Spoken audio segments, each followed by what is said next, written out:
যেতিয়া plus oxygen যেতিয়া হয়, যেতিয়া প্লাছ এটা কেমিকেল কম্পাউণ্ডৰ লগত যেতিয়া প্লাছ অক্সিজেন হয় তেতিয়া তাক আমি ক'ম অক্সিডেশ্যন। ঠিক আছে, অক্সিডেশ্যন বুলি ক'ম। অক্সিডেশ্যনটো মই চিম্পলি OX বুলি লিখি দিছোঁ। অ'কে, যেতিয়া অক্সিজেনটো মাইনাছ হয়, তাৰমানে অক্সিজেন যেতিয়া আঁতৰি যায়, -O2 হয়, তেতিয়া আমি তাক কওঁ ৰিডাকশ্যন বুলি, RE বুলি মই লিখিছোঁ ইয়াত। কিন্তু যেতিয়া এটা কেমিকেল ৰিয়েকশ্যনত এটা কম্পাউণ্ডৰ লগত হাইড্ৰজেন যদি আকৌ এড হয়, তেতিয়া তাৰ কি হ'ব, অক্সিডেশ্যন হ'বনে? নহয়, অক্সিডেশ্যন নহয়, তেতিয়া তাৰ কি হ'ব, ৰিডাকশ্যনহে হ'ব। অক্সিজেন লগ লাগিলে হয় অক্সিডেশ্যন, হাইড্ৰজেন লগ লাগিলে হয় ৰিডাকশ্যন। আৰু -H2 যদি হয়, তেতিয়া আমি কি হ'ব, তেতিয়াহে আমি ক'ম অক্সিডেশ্যন। ইয়াত কি বুজাইছো বুজিছানে? প্লাছো মানে এটা এলিমেণ্টৰ লগত অক্সিজেন লগ লাগিছে, লগ লাগিলে হ'ব অক্সিডেশ্যন। যেতিয়া অক্সিজেনটো মাইনাছ হৈছে, মানে অক্সিজেন আঁতৰি গৈছে, তেতিয়া হ'ব ৰিডাকশ্যন। প্লাছ হাইড্ৰজেন, যেতিয়া হাইড্ৰজেন লগ লাগে এটা এলিমেণ্টৰ লগত, তেতিয়া হ'ব ৰিডাকশ্যন। মাইনাছ হাইড্ৰজেন, যেতিয়া হাইড্ৰজেন আঁতৰি যায়, তেতিয়া হ'ব অক্সিডেশ্যন। এতিয়া চোৱা, এই কেমিকেল ৰিয়েকশ্যনটো যদি আমি চাওঁ, কপাৰ অক্সাইডৰ ৰিয়েকশ্যন হৈছে হাইড্ৰজেনৰ লগত আৰু CuH2O লে কনভাৰ্ট হৈছে।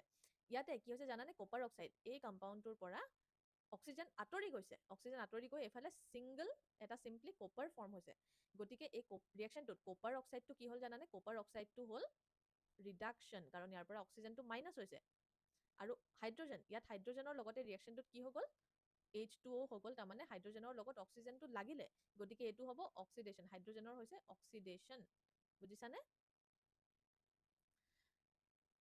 হাইড্ৰজেনৰ হৈ গ'ল ইয়াতে অক্সিডেশ্যন।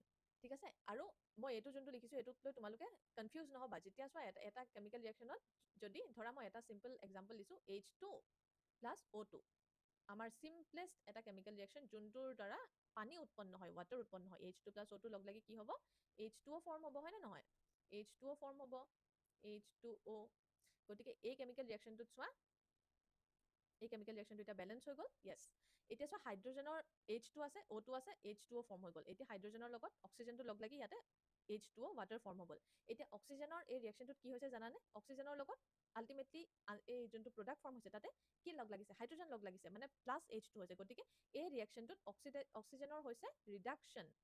বুজিছানে? কাৰণ ইয়াৰ লগত হাইড্ৰজেন লগ লাগিছে, হাইড্ৰজেন লগ লাগি ইয়াত H2O হৈছে, অক্সিজেনৰ লগত ইয়াতে হাইড্ৰজেন লগ লাগি গ'ল, গতিকে অক্সিজেনৰ হৈছে ৰিডাকশ্যন। আৰু